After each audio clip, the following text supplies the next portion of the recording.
Welcome back to this week's episode of the Dead Air Records podcast. My name is Jess. And I'm Mark. And this week we've got one of our live sessions again, which is really exciting for what is the final episode of the season.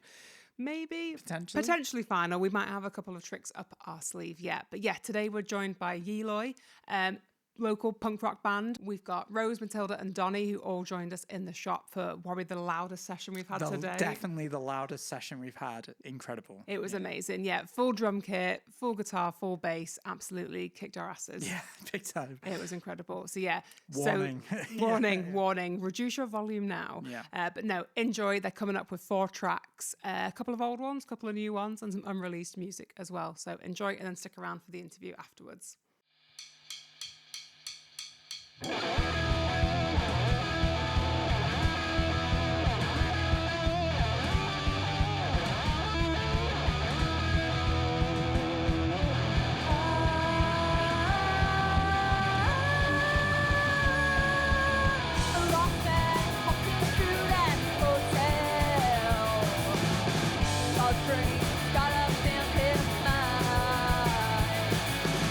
All that devil couldn't make you come back.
Wow, what a performance. Thank you so much for joining us today in the shop. Yee Loi, we've got Rose, we've got Matilda, we've got Donnie. Thank you so much for being here. That was incredible. You've played 4 tracks for us. What were those track names again?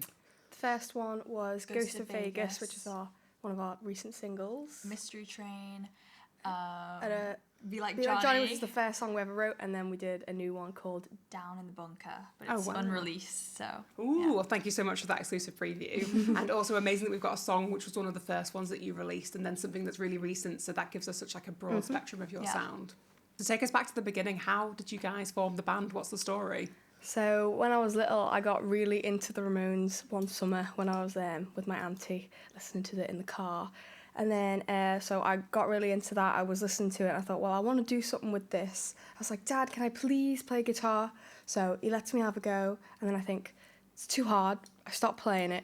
And then, so I used to write to CJ Ramone of the Ramones. I used to write to him about chickens, oddly enough. And I was too young to get into a show in the Magnet here in Liverpool. And so I said, hey, can I come to a sound check, please? So he let me there. He played me my favourite Ramones song and like spoke to me, but that really like turned the switch on. I was like, I want to do something with this. So I started playing guitar a bit more, because obviously the music of my peers, try to put it nicely, disgusted me. I was a bit repulsed by it. I couldn't understand why anybody listened to that. So I was obviously didn't make me very popular, but I of course had to bring my sister in because we shared a bedroom like up until like so she not was long ago. So unfortunately very exposed. Always her music was always playing in our room, and I've always liked singing. I used to sing in the choir in primary school, and yeah, we just kind of just decided to start. So we started doing like Ramones covers specifically on YouTube when we were very little, and then it was only when we started wanting to take it like quite seriously about in lockdown, and I was learning how to record at home. But up until that point, we hadn't had a drum sort of situation. It was just me, and I did some of the bass playing. So yeah, so during lockdown, I decided to. She taught herself how to play drums. Wow. And then from that point onwards, we've been like recording stuff at home, and then obviously we got signed to Modern Sky, a local record label, in 2023. So that's kind of how we've come so far.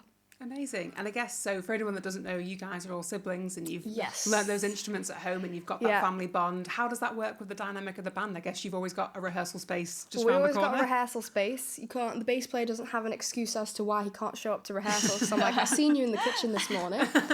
It's quite good because you can get obviously a lot closer than you could ever get to like outsiders, and you can also shout at your bass player as much as possible, and it's less likely for them to leave. But yeah, I think it's just a lot easier for us than other bands, just because we're with each other all the time, so we can just go practice now. And then, creatively it's better as well, because again I can just turn up in her bedroom and be like, hello, I have an idea. So yeah. Amazing. Yeah, you've probably got that like symbiotic relationship where you can maybe like jam out ideas together and kind of play on that too. Yeah. Amazing. So yeah, you mentioned obviously you signed to Modern Sky in 2023. You had an EP out that year, an EP out in 2024, and 2 singles this year. Has your music evolved over that period of time? How has your sound developed? Well, I think it certainly has. Definitely. I mean, it's definitely developed. It's definitely developed because at the beginning, even with the first EP, we were sort of, even though we'd recorded an album and another EP by ourselves when we were younger, we were still trying things out, and a lot of the songs were not exactly derivative, but you could tell that we were trying to do something with it. But then, especially with the last 2 singles that we've done, Poor Girl and Ghost of Vegas, they really sound like us, as in the songs are coming out sounding like that rather than, Yee Loi does. Yee Loi's thinking about Van Halen, or Yee Loi's thinking about the Ramones or something like that. So, yeah, we're just more in our own complete and lyrically, sound. of course. Yeah. Tilda writes the lyrics, and she's getting better to than my experience 13-year-old lyrics. So I'm better than that now. So just Amazing. So it's like a natural progression, really, that music is developing as you guys grow into it as well. So speaking of that, are there any plans for new music on the way? Well, we've got loads of demos. I mean, that's what we're, every weekend, that's what we're doing. We're putting tracks down on a demo, so we've got quite a lot of those. In the new year, we want to have a couple singles out, and then hopefully, fingers crossed, we want to get a real rocking album out, because we're just like chomping at the bit. We need stuff out. We need things out. So yeah. That's so exciting. Yeah, and to take all those ideas that you've developed in those EPs and finally kind of compound it into an album. That'd be great. And there's an art to an album, isn't there? Like they are these kind of like concept pieces, they are these things. Speaking of albums, do you guys collect records at home? Well, I do. I subject these to it as well. But I do have quite a big collection that I started when I was like 12, I think. So it's quite big. Do you have any favourite ones in that collection? Ooh, okay. Well, I have all of the first couple of Ramones albums, of course. I've got a new copy of Leave Home, which is fantastic. And then a couple Christmases ago, my auntie got me a copy of The Saints' Prehistoric Sounds, which is something I never thought I'd see in front of my eyes, because I think I'm the only person that's listened to it. And then we've also got all the Thin Lizzy albums. Yeah, all the Thin Lizzy ones. So obviously Tilda I loves love Thin Lizzy. I put when Tilda's around, I put Black Rose on. I've got a couple like the original like punk albums, like 999 Separates, and then a couple Motorhead ones too. But yeah. Brilliant. What a healthy collection. Yeah. Definitely all those influences in there. And I guess outside of that, what are some of your favourite albums that you kind of draw inspiration from then for the sound of Yee Loi? I think Black Rose, Thin Lizzy, Jailbreak by Thin Lizzy. And then also we Clash as well. Vocally as well, like the Pretenders' first and second album, especially for you. Chrissy Hind, I love her. We had a Blondie compilation, which is way that you're inclined. Debbie Harry. Obviously, I like to, when I'm talking about guitar sounds when I'm in the studio, it's the Sex Pistols' Nevermind the Bollocks album. That guitar sound, that wall sound is like the biggest Steve Jones fan ever. Biggest Steve Jones fan ever. But yeah, so obviously that. Let me think what else. Obviously the Ramones one, I've got Live at the Rainbow, which It's Alive, which is obviously the live album. And then I've got a couple good rockabilly ones. I've got Elvis's Sun Sessions, because we do a version of Mystery Train. Yeah, we just did Mystery Train. And then I've got the Stray Cats and all that, because I actually on YouTube, on our Yee Loi YouTube, I'll do like a album review where it's not really a review, it's more like, hey guys, look what I've got, and I'm going to talk about my favourite parts of it and give them a bit of information. And they're like, okay, come on, keep waxing. So yeah. Nice. Amazing. And I guess what we've talked about so much is like punk music, and that's your sound, and that's where it's come from. I guess Liverpool has always been historically known as like an indie city, so you guys are definitely going against the grain with that and coming out with this sound at this time. How important is it to you to have like a kind of a punk scene that is like active and is being upheld in the city? Well, I think even just a punk scene in general would, because we come from a strange spot where it's like, obviously we are a punk band, but we're also a punk rock and roll band, so we've got rockabilly and classic rock influences in it, so we kind of don't really slot into a specific category, but I think it is important for that because it sets you apart. I've always wanted to do what everyone else is not doing, and that's the indie. I don't need any more indie jangle stuff.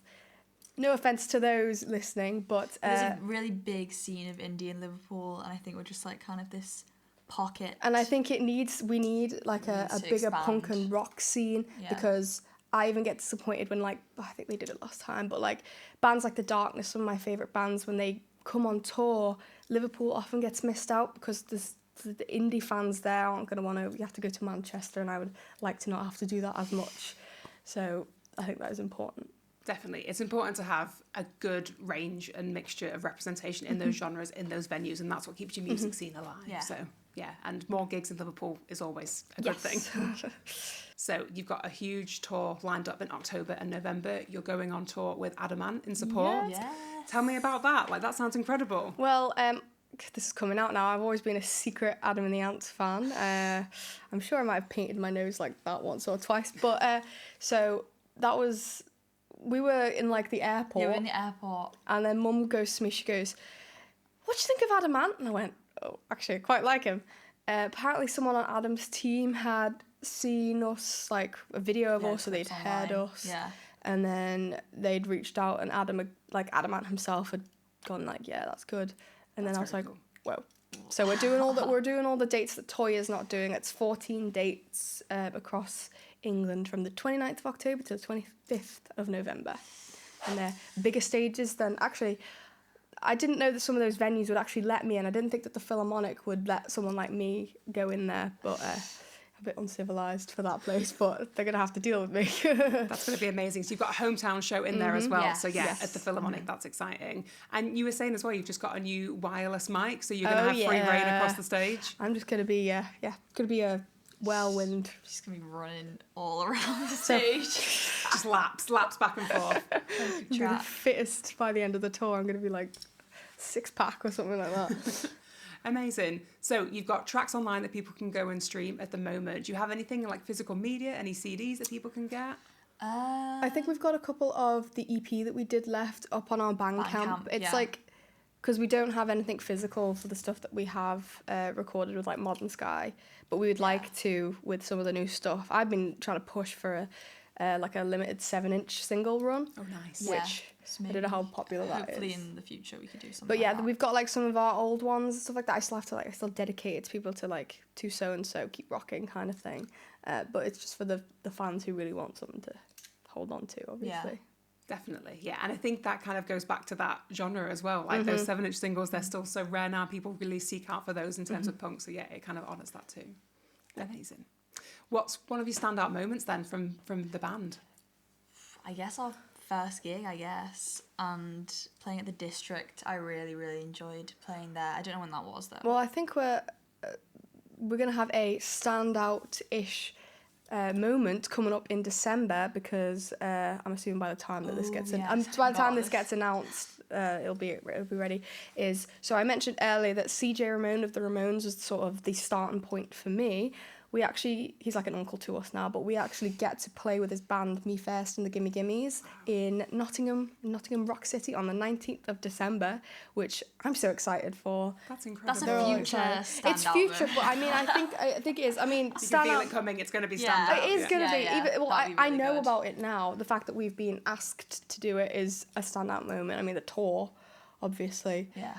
I think everything just keeps getting better. So I can't really pinpoint a standout moment. Definitely. Yeah, you'd agree? Yeah. Yeah. It feels like you guys are just running at like a million miles an hour, just taking those opportunities, getting out there and doing things. And that's really exciting. And you can feel the energy in that and in the performance as well. Finally, if people are coming to see you live at the tour or outside of the tour, what can they expect from a Yee Loi show? Get ready to have your face melted. Don't consume any caffeine or anything because I'm going to hype you up so much you'll do your heart in. Yeah, but just loads of energy, fast, loud, good. You can sing heavy. along to it. Just heaps of energy. No butt goes unkicked after a Yee Loi gig, so prepare your hiney. You've been warned. Amazing. Thank you guys so much for coming down today and for your performance. It was incredible. You can go and stream more music online. You can maybe grab some of the CDs on demo.